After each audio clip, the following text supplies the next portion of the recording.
de nuestro México lindo y querido al amigo Jaime Hernández, editor en el periódico La Jornada, de La Jornada Sin Fronteras, conductor de su propio espacio en redes sociales, un hombre activo también en Twitter, una voz importante para que hable sin censura. Querido Jaime, te saludo con mucho gusto y seguimos analizando desde estas trincheras independientes el anuncio que desde ayer ya se nos había hecho y que hoy ratifica con pelos y señas el presidente Andrés Manuel López Obrador, la compra absoluta de la refinería Deer Park, y como lo mencionábamos por la mañana aquí en Sin Censura, eso también hace la diferencia entre gobiernos como el de la Cuarta Transformación y el de el comandante Borolas, el expresidente de México, Felipe Calderón, que solo atinó a construir una barda. Aquí ya hay refinería y está por inaugurarse otra en Dos Bocas. Te saludo con mucho gusto, Jaime. Oye, Vicente, qué chulo escenario, ¿eh? Qué chulo escenario que el que tienes detrás de ti. Qué precioso. Te tienes que dar la vuelta por acá, por Sonora. Ahora sí que me da envidia. ¿Y cómo no? Después te voy a contar a qué sabe el agua de los dioses sonorenses llamado Bacanora. Ay. No, y es que sí está hermoso. Mira nada más, déjame mostrarte las escalinatas. Sí. Mira nada más esos portales. De hecho, a la ciudad de Álamos se le conoce como la ciudad de los portales, pero ve las calles adoquinadas, se ha conservado el pueblo. Y bueno, insisto con lo de María Félix, porque si bien es cierto, por muchos años María Félix no promovió su pueblo mágico, desde algunas décadas para acá se le declara pueblo mágico a Álamos, Sonora, y esto es lo que tenemos, mi querido Jaime, que también es parte de la riqueza cultural de nuestro México lindo y querido. Fíjate que a propósito de María Félix, cómo extraño a esa mujer, su franqueza. ¿Te imaginas lo que podría haber dicho María Félix del acto de hoy, en la que el presidente ya confirma finalmente la compra, el cierre de esta operación que nos va a permitir, bueno, a Pemex hacerse con el control de Deer Park y recuperar así un poco de la soberanía? Yo estoy seguro que María Félix estaría celebrando ese acto, porque yo creo que María Félix, a más de ser franca, directa, era una mujer que amaba a su país y era una mujer que pues le tocó vivir tiempos en la que, qué curioso y qué triste, ¿no? Yo creo que los años que vivió María Félix fueron de un nacionalismo acendrado, de un amor a la patria, de un amor a lo nuestro, que poco a poco fueron traicionando estos traidores que, educados en universidades de Estados Unidos, que se convirtieron en títeres, en operadores, en espantajos de los intereses corporativos. En fin, yo creo que hoy es por eso mismo un buen día para celebrar, para festejar el hecho de que el presidente haya ganado el pulso, porque no eran pocas las fuerzas que conspiraron contra esta operación.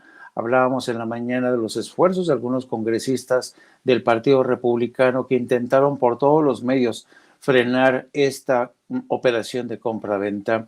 Y fíjate que si me apuras un poquillo más, para aquellos nacionalistas que están hacia ambos lados de la frontera, habría que decirles que ese nacionalismo mostrenco, ese nacionalismo aldeano, ha perdido su razón de decirte, y me explico por qué.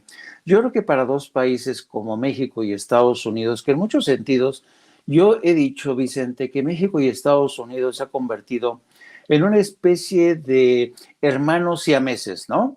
Tienes por un lado a un güero y por otro lado a un morenito. Y estamos condenados a entendernos y a complementarnos, ¿no?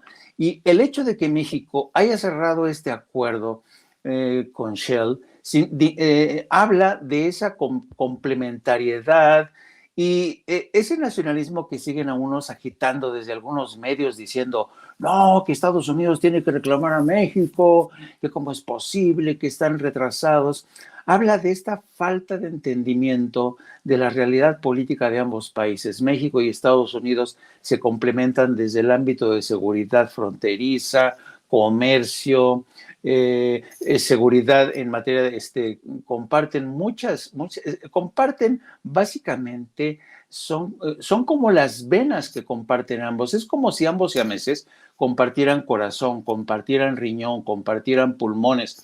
Entonces, en lugar de ir en contra de esta complementariedad, y qué bueno que se cerró para mí es un hito histórico que marca hasta qué punto ya México y Estados Unidos son complementarios y ya nadie tendría por qué escandalizarse que México adquiera una planta refinadora en Estados Unidos y viceversa, ¿no? Siempre y cuando México sepa defender la soberanía estratégica de sus recursos energéticos. Jaime, pero ojo con las declaraciones también de la secretaria de Energía de Estados Unidos, Jennifer Granholm.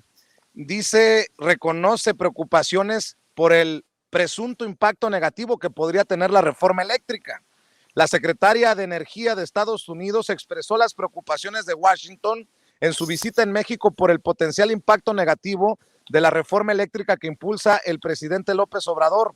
En cada reunión, cito, expresamente transmitimos las preocupaciones reales de la administración Biden-Harris por el potencial impacto negativo de las reformas energéticas propuestas en México en la inversión privada de Estados Unidos en México. Aunque el presidente señaló que la secretaria entendió que la misión de la reforma eléctrica es desterrar la corrupción, esta advirtió de riesgos y cito nuevamente, la reforma propuesta podría también dificultar los esfuerzos conjuntos de Estados Unidos y México en materia limpia y clima. Debemos mantener y realzar los mercados energéticos abiertos y competitivos que traen beneficios a Norteamérica. En otras palabras, entiendo lo que dices, somos hermanitos, pero siempre hay un pero. Que no se nos olvide que Estados Unidos no tiene amigos, tiene intereses. Así es. Y aquí vemos en esta retórica de la Secretaría de Energía, escuchamos la voz, la retórica de las grandes compañías corporativas.